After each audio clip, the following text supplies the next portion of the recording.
הפעם נסענו לטייל בעיר שיש בה גם היסטוריה מפוארת וגם עתיד מבטיח כדי ליהנות מכל העולמות. קיסריה, שנבנתה על ידי המלך הורדוס אשר הקדיש אותה לקיסר אוגוסטוס, העיר שבתקופת הרומאים שימשה כבירה.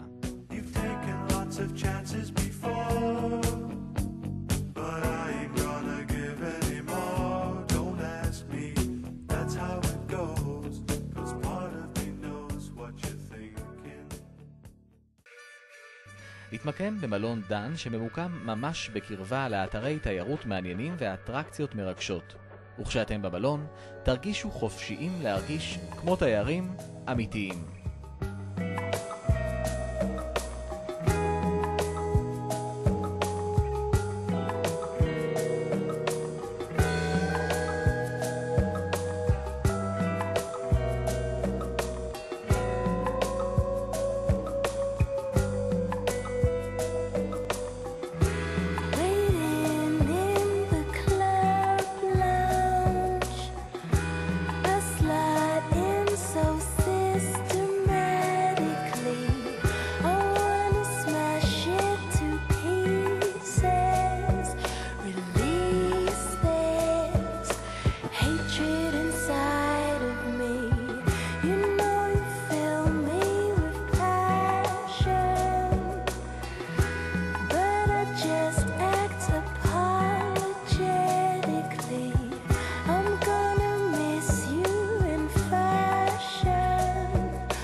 למרגלות המלון, חוף ים משגע, מוקף במסעדות, בתי קפה ומקומות בילוי.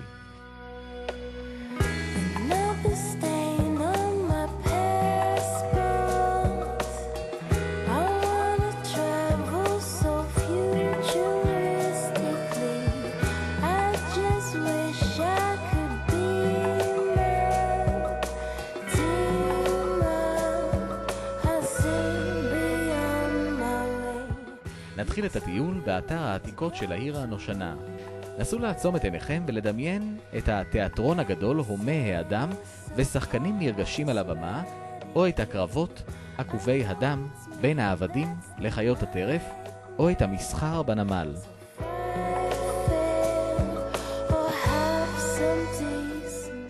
זה התיאטרון הראשון בארץ. הורדוס בנה אותו כשהוא בנה את העיר קיסריה. היו כאן 3,000 מקומות בערך. האנשים נכנסו דרך הפתחים שנקראים וומיטריה, כי הם מקיאים את האנשים כמו וומיט, אתם יכולים לדמיין את זה? האנשים יוצאים ככה החוצה. ופה מאחורה נדמה לכם שהם ראו את הנוף היפה לים. היה להם מסך גדול עם פסלים ועם עמודים. תיאטרון היה רק בימים של חגיגות, בימים של פסטיבלים, בימים של חגים דתיים. קמו בבוקר, הלכו למקדש, הקריבו לאל, ואז באו לכאן לראות הצגות.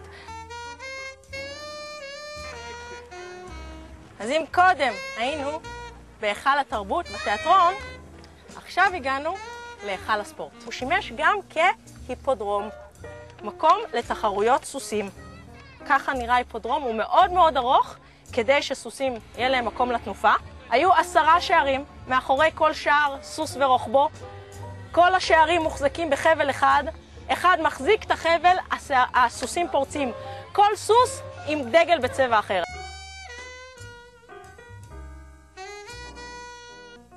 בואו ניכנס לשער הצלבני. הוא חלק מהחומה. שימו לב לתקרה, איזה תקרה יפהפייה, ממש אירופה.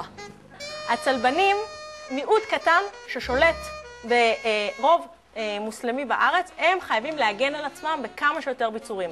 אז בחוץ יש חפיר וגשר, שפעם היה מתרומם, היום זה קבוע.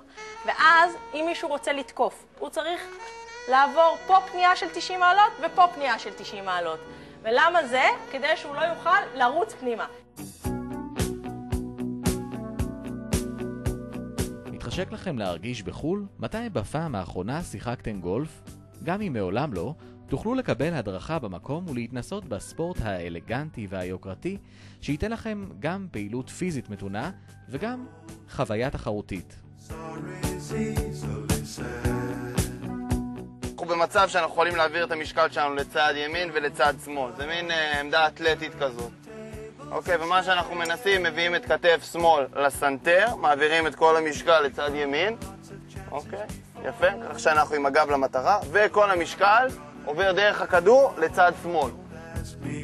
That's how it goes, 'cause part of me knows what you're thinking.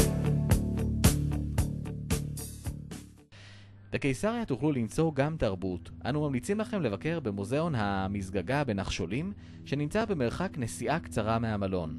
המוזיאון ממוקם בבית חרושת לבקבוקים שבנה הברון רוטשילד בשנת 1891, והוא מספר את תולדות האזור ב-4,000 השנים האחרונות.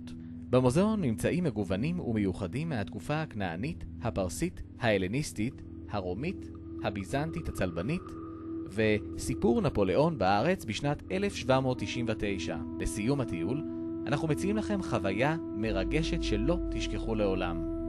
במרחק קצר מהמלון, בחוף האבונים, תוכלו להתנסות בצניחה חופשית. בשביל צניחת היכרות לא צריך ידע מוקדם, והיא תיתן לכם פתח לספורט הכל כך חווייתי והלא מסוכן הזה.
מקווים שנהניתם מהטיול. כל מה שנשאר עכשיו זה לחזור למלון, כי מחר מחכה לכם יום חדש.